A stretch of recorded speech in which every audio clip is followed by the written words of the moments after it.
Muito bem, pessoal, estamos de volta para o segundo bloco do programa Realidade, aqui na sua TV Maceió, canal 2 da JET. E como eu havia anunciado, o entrevistado de hoje, com muita honra para todos nós aqui da TV Maceió especial do programa, é o ex-governador do estado de Alagoas, Ronaldo Lessa, e presidente estadual do PDT. O governador que está aqui para conversar com a gente sobre diversos assuntos e sobre o futuro político do governador Ronaldo Lessa. Governador, muito obrigado pela sua presença aqui ao vivo nos nossos estúdios.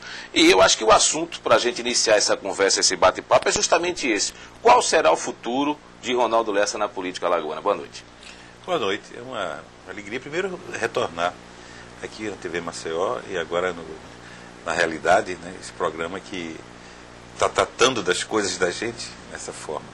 Então, a questão do futuro político nosso, o PDT tem colocado com clareza a sua posição. Desde fevereiro de 2007, nós nos afastamos do governo estadual. Quando houve o governo retirou os aumentos que foi dado aos trabalhadores do Estado da área da educação, da saúde e da segurança pública, nós estabelecemos um prazo para o governador voltar atrás. O governador não entendeu dessa forma, achou que estava correta a posição dele. Nós saímos do governo, entregamos as secretarias, o PDT entregou o DR, Secretaria de Meio Ambiente, e ficamos afastados do governo estadual. E, na verdade, mantendo uma posição equidistante do governo municipal. Não apoiávamos o prefeito Cícero Amédio. Na eleição municipal, nós apoiamos o Judson. A vice do Judson foi a ex-secretária minha da mulher, Wanda. Mas depois da eleição, o Cícero faz um chamamento tanto para nós como para o PT, e já tinha levado o PCdoB, durante a campanha o PCdoB já estava participando do governo municipal.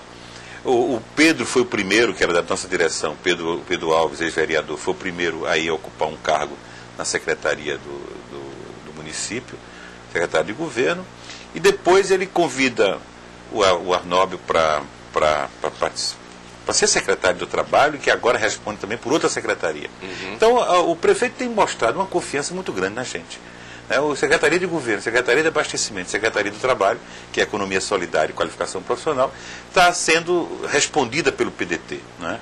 Então, a aproximação nossa com o prefeito é cada vez maior, mais firme, portanto, na busca de formar um bloco para enfrentar as eleições de 2010. Essa é a posição do PDT.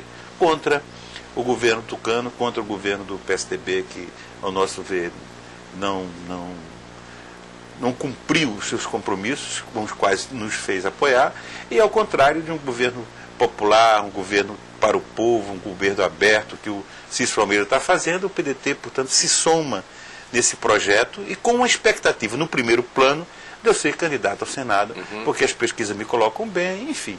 E era um projeto que foi interrompido. Agora, governador, veja bem, ainda voltando à questão do governo, o problema do afastamento, a saída do PDT do governo Theo Vilela, foi somente esse, o descumprimento de acordos durante o período eleitoral, ou outras coisas também levaram o senhor a se afastar? Por exemplo, como é que o senhor analisa hoje o governo Theo? Não, naquela época eu não sabia que ele ia fazer tanta bobagem como está fazendo. Né? Mas aquele dado já era...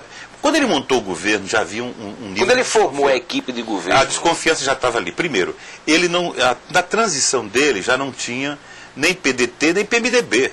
Não sei como o Renan não ficou com a pulga atrás da orelha. Porque ele só colocou a equipe do PSDB na transição. Primeira coisa. Segunda, ele engessou o Luiz Abílio. Né? Ele estava preparando aquela história de dizer do débito, que foi uma fantasia que eles construíram. Sei que deixou um rombo. 400 milhões. Aquilo foi uma fantasia que eles construíram. Né? Eles nunca tiveram coragem de dizer ao povo o ativo que tinha. Ele engessou, não deixou o Luiz Abílio vender os ativos, não deixou. Né? E começou a construir uma equipe que já era para desconfiar. Já, quando ele montou a Procuradoria e a Secretaria da Fazenda, era a equipe do acordo dos usineiros do passado. Então ali já havia sinais de que eram os usineiros que iam voltar a controlar o Estado de Alagoas. Foi muito ruim. Depois, o sinal dele de fazer um governo do neoliberalismo, que era o Estado mínimo. Quando ele tirou... Como é que o Brasil traz a Olimpíada, né, as Olimpíadas para cá, traz a Copa do Mundo, fez o Pan-Americano e ele acaba com a Secretaria de Esporte. Quer dizer, todo o país está vendo o papel importante do esporte como instrumento de inclusão social. Não é só o esporte competitivo em si. Quer dizer, então ele está na contramão da história. Esse governo, o Teatro Deodoro fechado, a TV educativa sucateada, acabada, Secretaria de Direitos Humanos, ele acabou com ela. Então, quando ele montou a estrutura dele, você disse, bom, é o governo neoliberal, o Estado mínimo. Aquela visão de que o mercado é que resolve as coisas. E, por fim, a traição total, quando ele retira os aumentos dados aos trabalhadores. Ali eu não tinha que ficar mais. 44 dias foi o máximo que eu pude ficar num governo onde a traição estava posta, ele pediu apoio dizendo que ia garantir as conquistas sociais, ele estava retirando. Agora, eu me recordo bem, governador, com relação a essa questão do aumento, a justificativa do governo na época era, primeiro, com relação à lei de responsabilidade fiscal, e que ele havia pego o Estado realmente muito endividado. Por isso que naquela oportunidade não era possível se cumprir o aumento, se dar o aumento ao servidor. Deixa eu lhe fazer responder. Todos os anos, isso não é segredo, tudo que eu estou dizendo aqui, a população pode checar.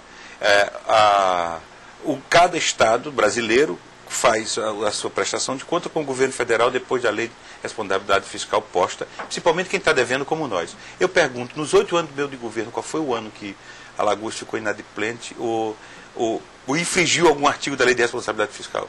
Nunca. Jamais. Os 8 anos de governo. Os 8 anos de governo. Entendeu? Agora você tem mais. A mentira você pega com ele próprio.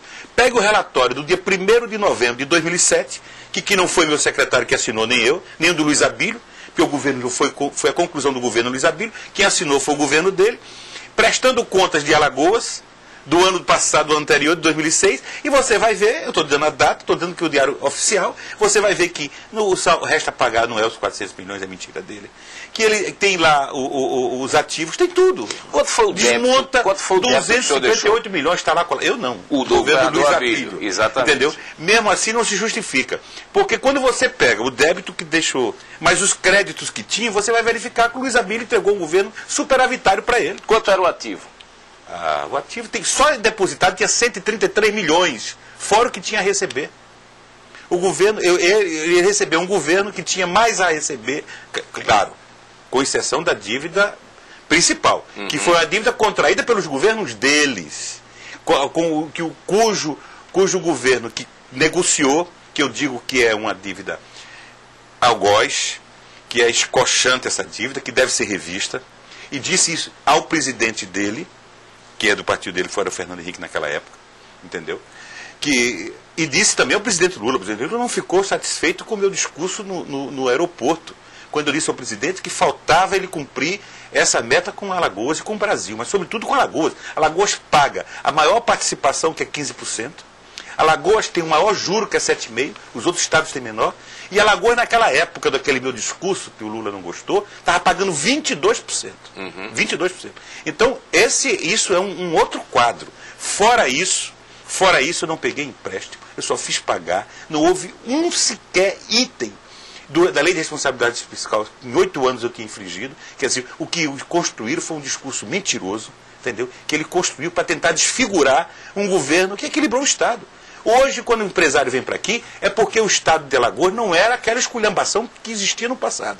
Era um Estado já equilibrado, com as contas em dia, o servidor resgatado, a sua autoconfiança, o povo emprestando dinheiro ao servidor público, concurso públicos sérios, um Estado funcionando normalmente. Foi assim que ele pegou. E ele dizia na campanha, o que é que ele dizia? O Ronaldo fez tudo o que foi possível. Agora a gente vai fazer a época do desenvolvimento. E depois, não foi dessa forma que ele deu sequência. O governador Theo, ele, em seus discursos, enfim, em suas entrevistas, ele fala muito dessa questão dos investidores, que o governo Theo conseguiu atrair investidores para o estado de Alagoas, inclusive a geração de empregos. O senhor concorda? Não, mentira dele. Ele não está contando com a verdade, ele está fazendo propaganda mentirosa. Tu me lembra de Hitler. Você pega agora, você passa ali, eu vi um outdoor que diz o seguinte... 15 mil, não sei o valor, no número de empregos a setembro, o segundo melhor do Brasil. Dá a entender e bota o pessoal mostrando a carteira com um fundo, que eles querem dizer que foi o polo industrial dele. É uma mentira que eles estão fazendo. Setembro é o começo da safra. Esse pessoal que está entrando é porque eles botaram, porque saiu da fora em março do começo do ano. Quer dizer,